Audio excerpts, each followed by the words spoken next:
The truth is, you don't have anything to give that you don't have. So you have to keep your own self full. That's your job. That your real work is to figure out where your power base is and to work on the alignment of with the real reason why you're here.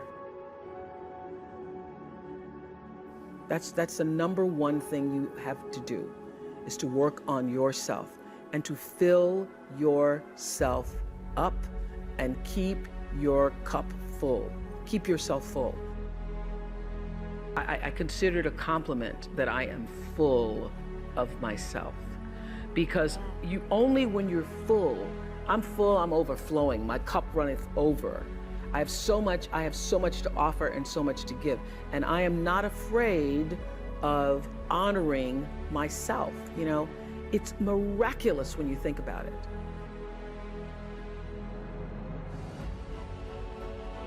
The ability to take care of that, to honor yourself and that which is greater than yourself, that which was the reason for your being here. Because only through that do you have the ability to offer yourself, your whole self, your full expression of who you are. I can't control whether your husband or wife will live or die or get sick or leave you or get a divorce. I don't want any of that to happen to any human being. I hate suffering. I do anything I can to help people not suffer. But I can't control that. You can.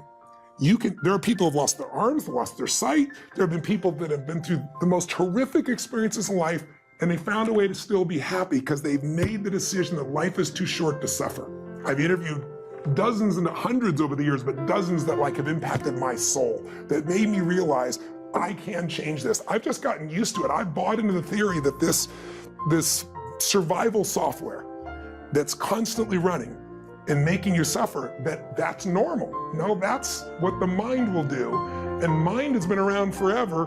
What I'm gonna do is something different. And the way I get out of suffering, I give myself a 90-second rule.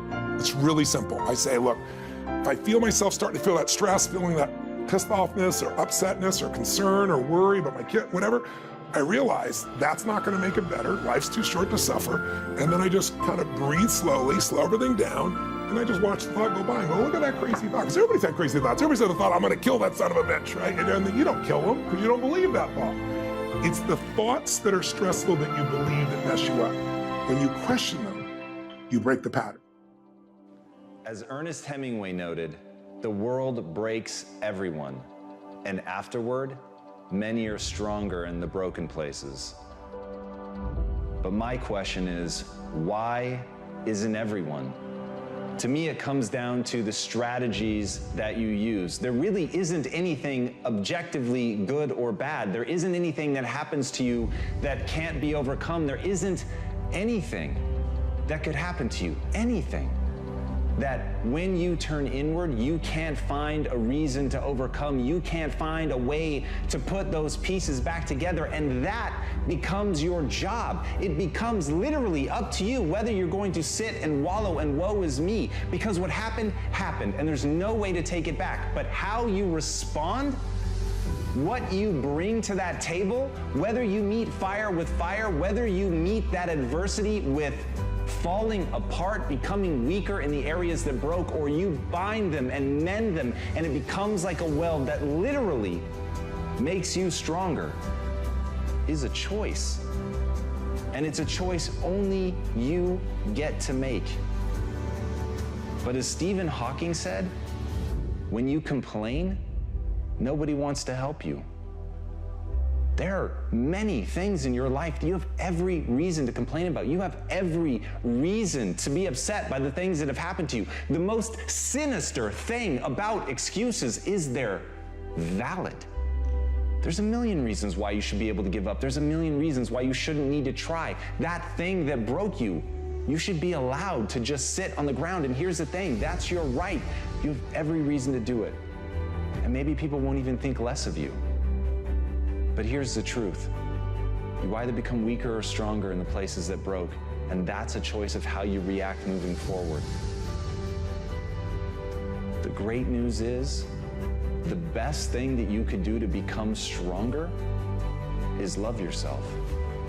And as Kamal Ravikant said, loving yourself is a practice.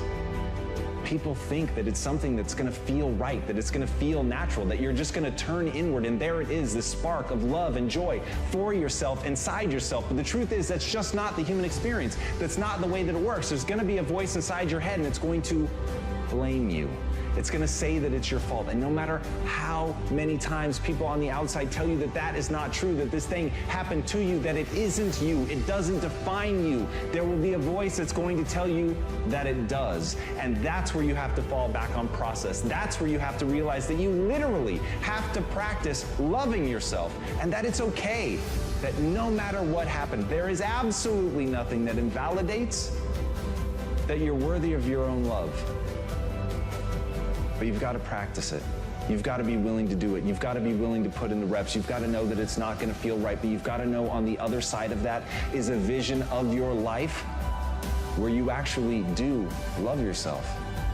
Because you took the time to say it. You took the time to practice it. You took the time to sit there and feel stupid and say that you love yourself. And sometimes just putting in the work is what you need to do to get strong. So put in the work.